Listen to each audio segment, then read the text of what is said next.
Hey babe, welcome to your reading. It's taken me a bit to get focused enough to sit down and do this, so I apologize for the wait.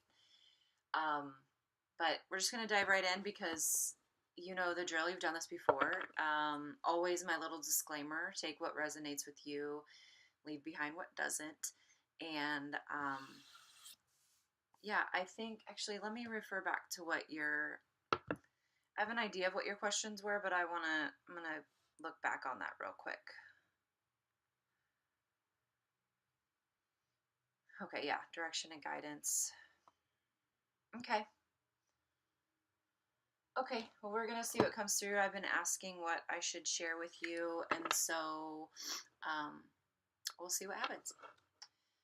So we're going to shuffle again. I was done shuffling, but it was just, maybe it was habit. I don't know. Okay, so I'm going to do a little Celtic cross here. These are all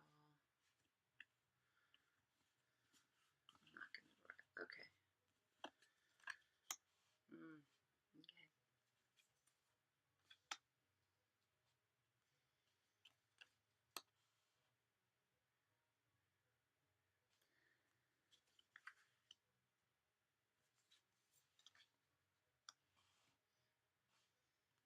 Wow, some like big players here.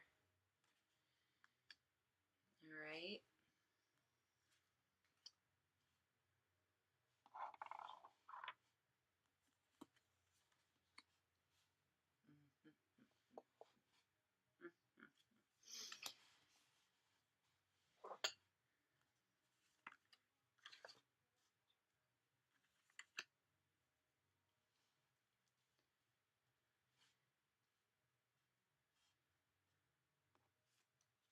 Okay, I'm gonna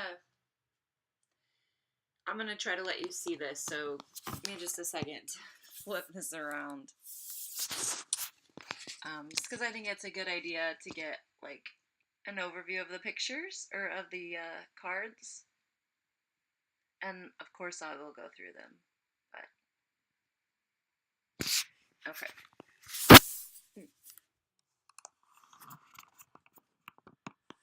Okay, so it's getting warm here. It's never warm in my apartment. It's suddenly warm. I'm charged. Okay. So to begin, um, so this is the card that I laid for where you are in your current situation.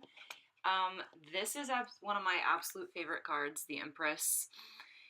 Um, number 3, Major Arcana here. Very feminine, obviously. She's not only nursing a babe, she's like pregnant with another. There's even the feminine sign over here, and just she just commands it. She's the mother. This is the mother archetype. Okay. Um, it's symbolic of abundance and blessings, but specifically um, coming from this very nurturing, very life-giving place. So that can be a positive, but I'm just getting the impression that maybe it's also kind of the shadowy side of the mother archetype, which is um,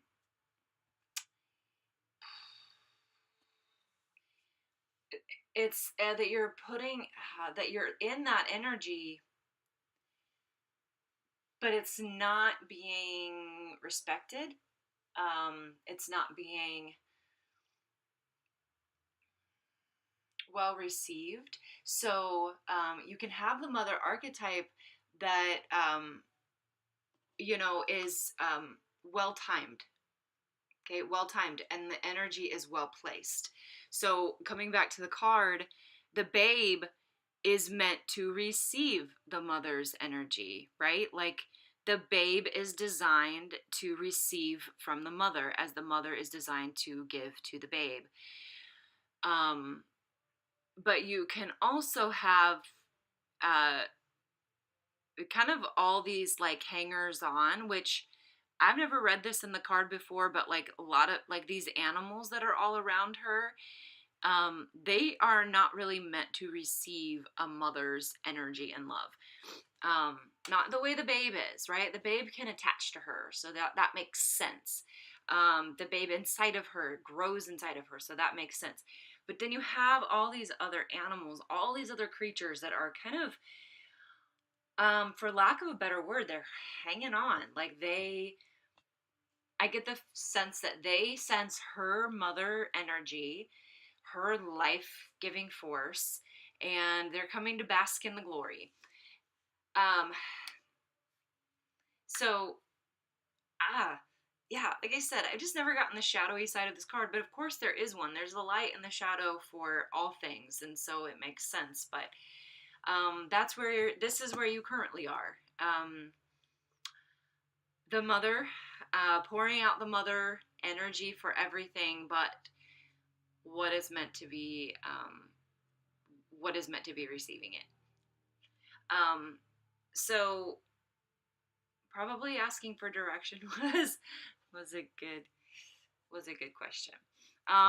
So you're coming from kind of this, like, this is the Nine of Cauldrons. This is your most recent past. And the word slovenly comes to mind, but I just kind of get the image with these two. Like, it was lack of discipline, okay, lack of boundaries, lack of direction, and that's probably what got you here. You had an idea. There's a lot of cups in the Nine of Cauldrons, a lot of emotion, good emotion. I mean, there's an eat, drink, and feast, be merry kind of thing. But if not focused, then having all of that emotion can lead to people taking advantage of that. So, yeah. So I'm getting the sense that maybe it was just like, so many things on the table, not having that guidance and boundaries led you to a place where, yes, you are the mother archetype, yet, and you're pouring that energy out, but it's being dispersed all over the place. Then the recent future, the near future, is the Fool, which I think is interesting considering you chose the deck based on this card. So it must have been speaking to you even then. The Fool is the very first, it's 0, it's the very first card of the major arcana, usually symbolizing beginnings, new beginnings, but also striking out on your own. There's this guy. This is usually the only guy on the Fool card for other decks, and he usually has like a little dog companion. In this deck, what I love is all the illustrations really that show what it means to be new at something, what it means to be kind of ignorant, knowing you have to strike out on your path. So here's this guy, and he's as prepared as he can be, but that brings with it some level of ignorance. You know, you've got a newborn baby doesn't understand you can't touch the fire, and you've got the woman she's clutching her eye, and she can't see. She can't see her way forward. She's just stumbling. So there's a sense of the opposite, right? Like you have the Empress, which has this very abundant feel to it, going into this place of knowing you have to leave this Empress energy, the shadowy Empress energy, moving towards something new, moving out on your own into something, but also knowing that's gonna come with it at stumbling blocks. So,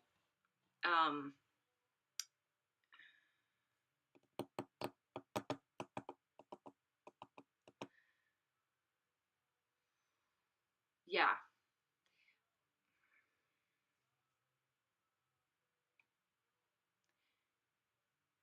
it's not gonna go perfectly, but that doesn't mean you're wrong in doing it.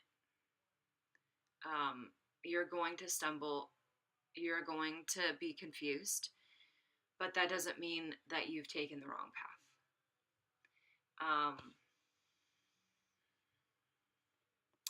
There is There is an interesting card overlaying the Empress. Okay, that's the Knight of Pentacles here. Um, and usually when they're overlaying, it's presenting it's either a bridge or an obstacle, from your recent past to your recent future, or to your recent past self to your near future self. I have a feeling this is a bit of a bridge, even though it may seem like an obstacle.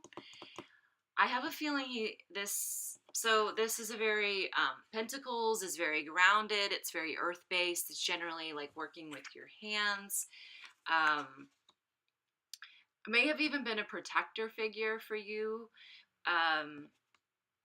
because he actually has the pentacle on his chest. So pentacles, that's that star figure with the circle. Pagans use that a lot in protection ceremonies, putting it over doors and windows and things. So this may be a person who was a protector for you for a period of time, and is bridging the gap. They're the reason that you're moving out of the Empress energy and toward this new beginning, this new path.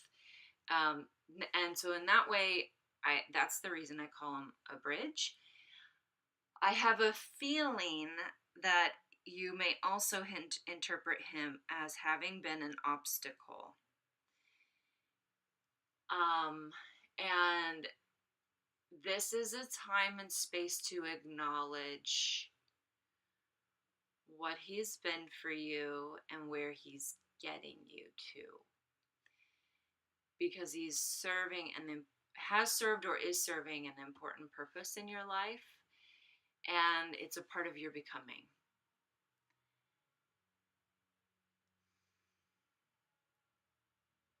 And it may be very hard. I don't want to,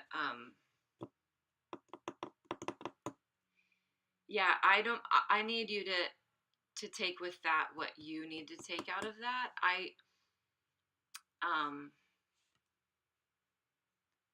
Because I don't want to say something. There's something that's lingering in my mind, but I don't feel free to say it. I'll leave it there. So this scenario especially is one, and I've got the guide card up here. You're going to have to really rely on your internal guidance, as well as your external spiritual guidance, whatever that looks like for you, trusting both. Okay, so, and yeah, there's a lot going on in this card. It's crazy. I love it. But this is 14 in the Major Arcana. This kind of is sitting on top of your stuff, which is interesting to me. It's like, look outside of yourself, look above yourself. And I think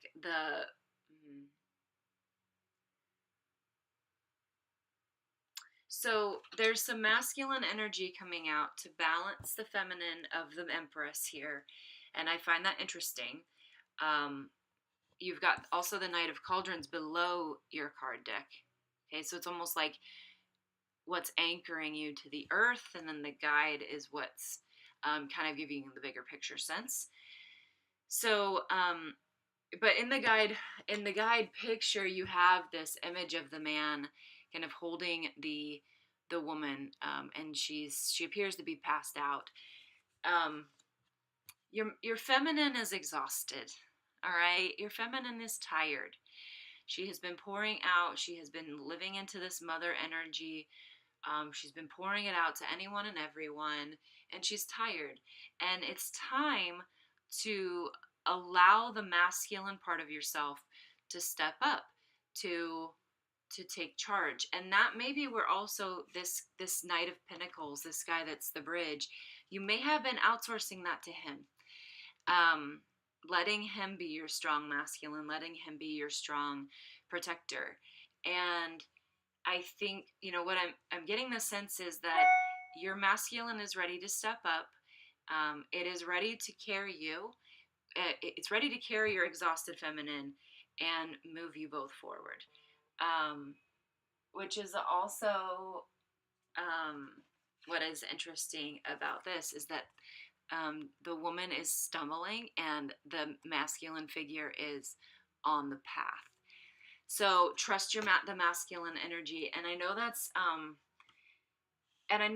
kind of a strange thing to identify within ourselves, but if you think about what is masculine, and I don't mean male, I mean masculine.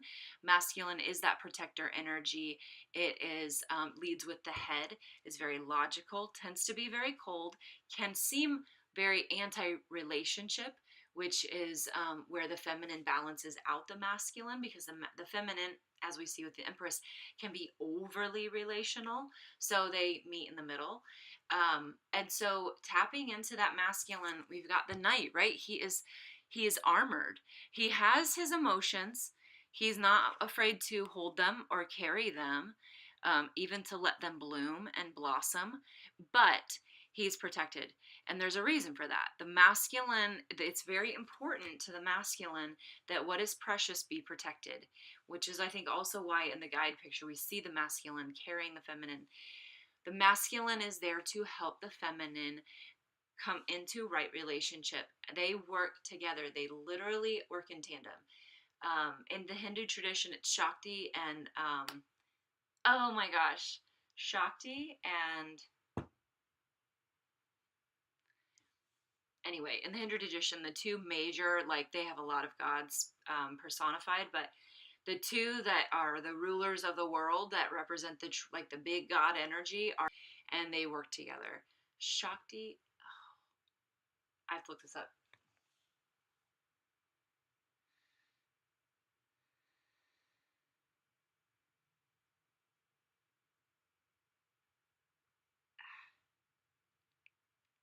Shakti. Maybe it's, I think Shakti is the masculine energy. That's the only one that's coming forward. Isn't that funny? That's probably true. Um, Shakti.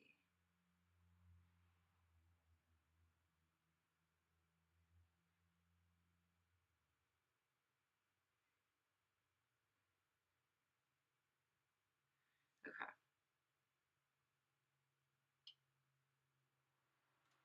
Oh, no, Shakti is the goddess. Okay. Um, so who's the male? Okay, just to look this up real quick. So sorry, taking time to do this. But it won't. Shiva is the masculine. Shakti and Shiva, and and so for whatever reason those came to mind. I would recommend looking them up. Another thing that came to mind is Animus, which is a capital Animus, and that is a concept from like Jungian psychology, which the animus is the masculine figure. And so sometimes what I find by putting names to these things is sometimes it helps to cultivate that, to call it out. And so if you're in a meditation, I've done this before about a year ago when I was really working on healing my animus, because um, yeah, anyway, I would call my animus forward to protect me, to hold me, to walk me through hard things, whatever that looked like. So this is, I think, an invitation for you to touch base with the masculine, allow your masculine to do the work for a while. And I'll tell you, it is you if you tune into that and you make yourself really sensitive to it, you can notice the difference. It's very subtle, but you can notice where you feel your feminine energy wanting to. Okay, so for instance, here's a really good example. I want to say I was on the highway. I was driving. As I was doing this work, I was driving, and there was a man who needed a ride. He was hitchhiking. And I've picked up a hitchhiker before. I picked up a woman. I tested it. I drove by her, and then I said I'll drive by again, and if she's still there, then I'm meant to pick her up.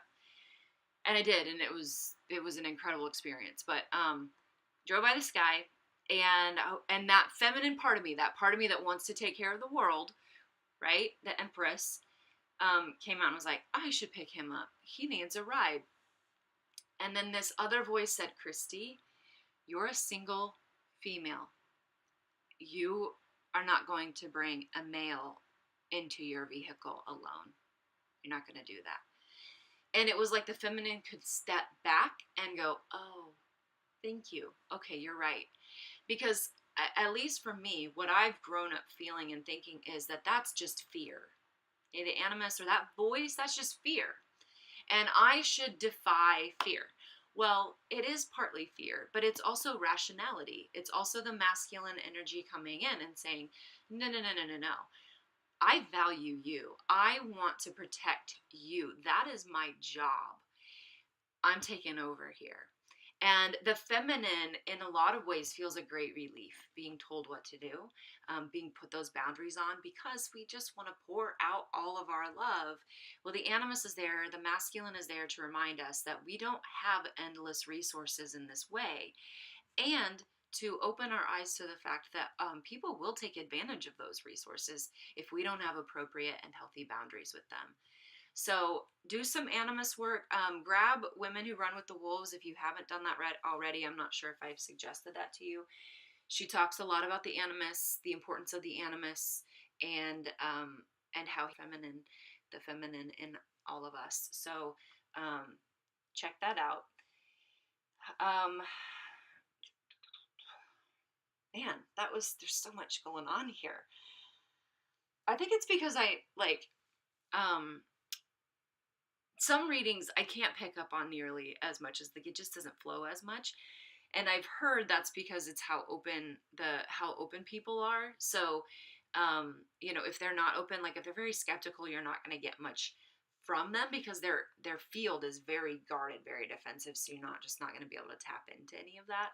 I think it's because you're very open to this, and even though it's, I think, something relatively new to you, you're just like, yeah, let me know. And so I just get to tap into all of your energy. So anyway, it's fun. It's like putting a puzzle together. Okay. Um,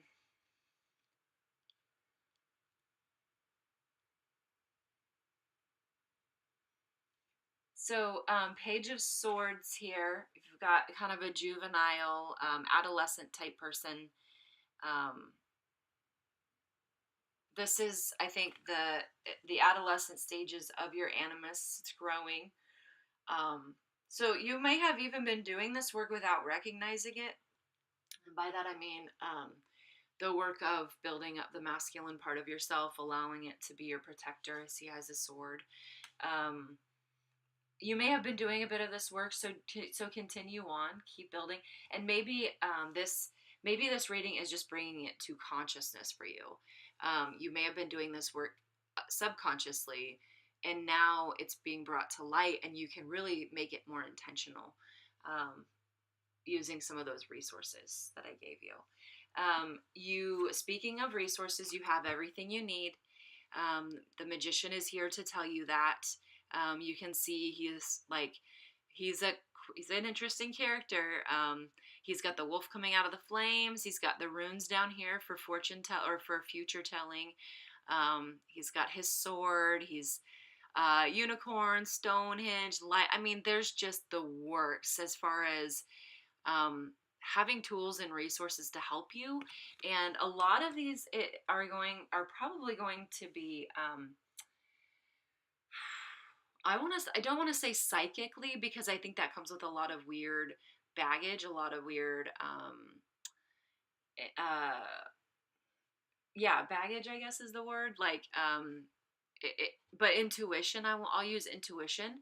Um, Connecting to things and understanding things without having been told what they mean. And that can be people, that can be your path forward, that can be the next step that you're taking.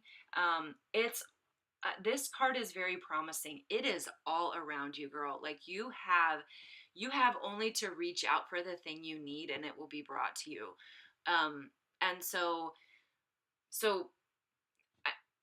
let that I guess diminish the worries that you have about taking the next steps, because I have a feeling you know what the next steps are that you need to take. But you, as most people do, need affirmation, and that's why we want readings. We want affirmation for the step we know we need to take. I'm affirming that right now. You know the step you need to take, but I'm also letting you know that you have all the tools at your disposal. So you don't need to worry about that aspect of it. Just make the decision you need to make. Everything you need will come to you in its right time. So interestingly enough, this, ooh, okay, this has Stonehenge in the background. So I had Stonehenge in the other one too. Stonehenge is interesting to me. Um, this deck, I mean, I do have to note it's called Terra of the Old Path. This is the box, and it says it was designed with psychic insights using a modern approach to the magical old path, and that they used 8 witches of the traditional Wiccan path to help design it. So they their spirituality is very much rooted in like the druid type, earth-based spirituality. But I still think it's interesting that Stonehenge is in both places, in both cards, I mean. And so it's this almost a sense of mystery. Like, you are entering a place of mystery, and you can be afraid, you can stumble. As the Fool card, um, you can you can be anxious, or you can kind of revel in the mystery of it. Like, you're being led down an interesting new path. And what does that mean? How can you look around with wonder and delight, and almost a sense of curiosity versus a sense of despair and fear and worry. And the ace here being new beginnings. So you've got sprouts, you've got new growth, you've got butterfly, transformation, right? Um, it, you're going in a good direction, basically. That's what this card is saying. Like, you're going to move through that place of mystery, and you're going to come to a place where you're blooming and blossoming, and it's going to be worth the effort that you're putting forward. Okay.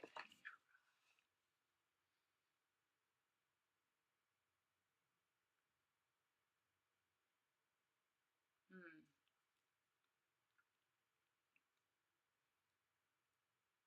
Huh. Yeah. Okay. So the last card, which is this card, the conclusion. This is usually in the conclusion spot. It's a page of rods. What I'm finding interesting is that you have like a lot of greens and blues in the at the beginning, in this kind of beginning pool, and then they move into these like, well, it moves toward this like red, orange and red. Yeah, there's just this sense of like passion, um, where there was maybe like, there's this blue, the blue and green. Um, Blue can be, I guess, considered a sense of calm. I'm getting complacency though. There's kind of this like pool of complacency is what I'm getting from all these cards we discussed in the beginning. Um, is kind of this is where you are, and I think that you're trying to get out of the pool, and I think, and you're being that, yeah, you're being led toward your passion. Um, I want to look this one up, the Page of Rods. Where's my little book? I never have my little book when I need it. Okay. I want to look this one up because, I mean, a page, again, just like the Page of Swords, it's that adolescent, like, newbie to the world kind of thing. I want to see if there's something specific about rods.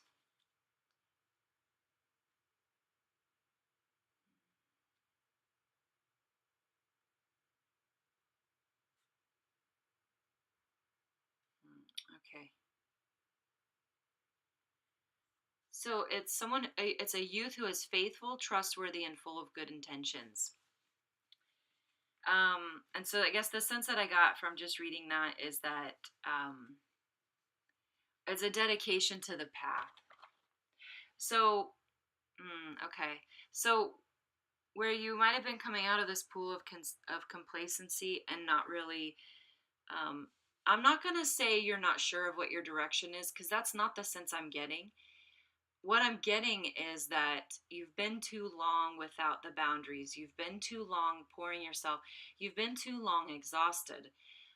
So you have to do the work of building up that masculine part of yourself, um, and trusting that you're stepping out into new territory, and that the masculine and feminine sides of yourself are going to learn to balance one another, so that you don't circle back around to this place again. You may see the pool, don't get me wrong, you may circle back around and learn different lessons, but you're not going to get back in the deep end of the pool again. And so I think with this guy, with the Page of Rods being the conclusion to this whole journey, um, it's the very opposite. It's a very passionate, very dedicated, very focused commitment to the path that you're on. So that is the direction that you're going. You just have to do a little bit of the work along the way. You have to put a little bit more trust into it, into yourself, and to your spiritual guidance, and um,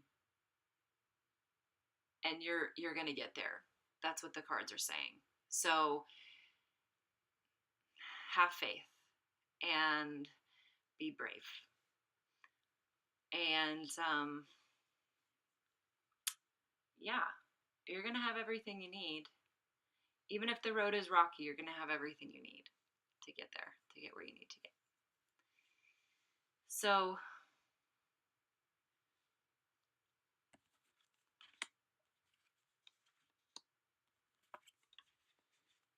hmm.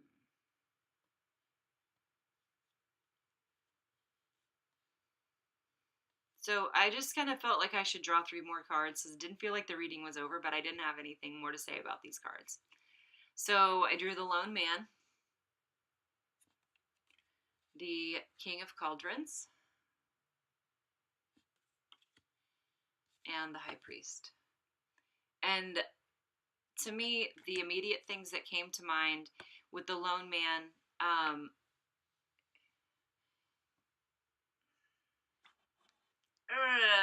you may be alone in this path.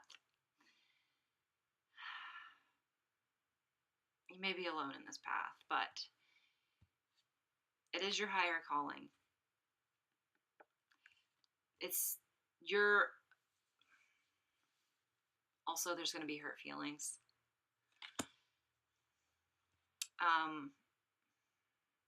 You, the reason this is so hard is because you're on the edge of choosing the thing that the calling you're awakening to.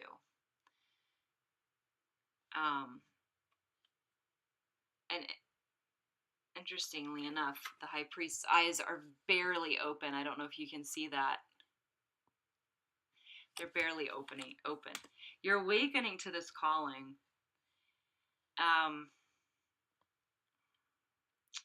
And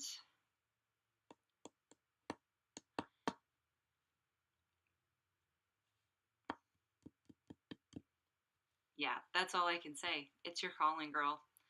That's why it's so hard. Because you're finally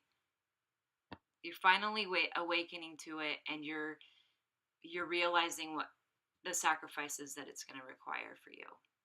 And trust me, I understand and resonate with that, and I know that doesn't make it easier, and it shouldn't, because it's still your own path to walk, which is the Lone Man card.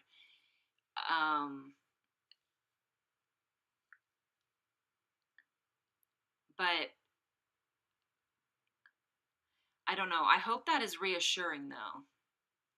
It's not just a path. It's not just something you want to do because it's shiny and bright.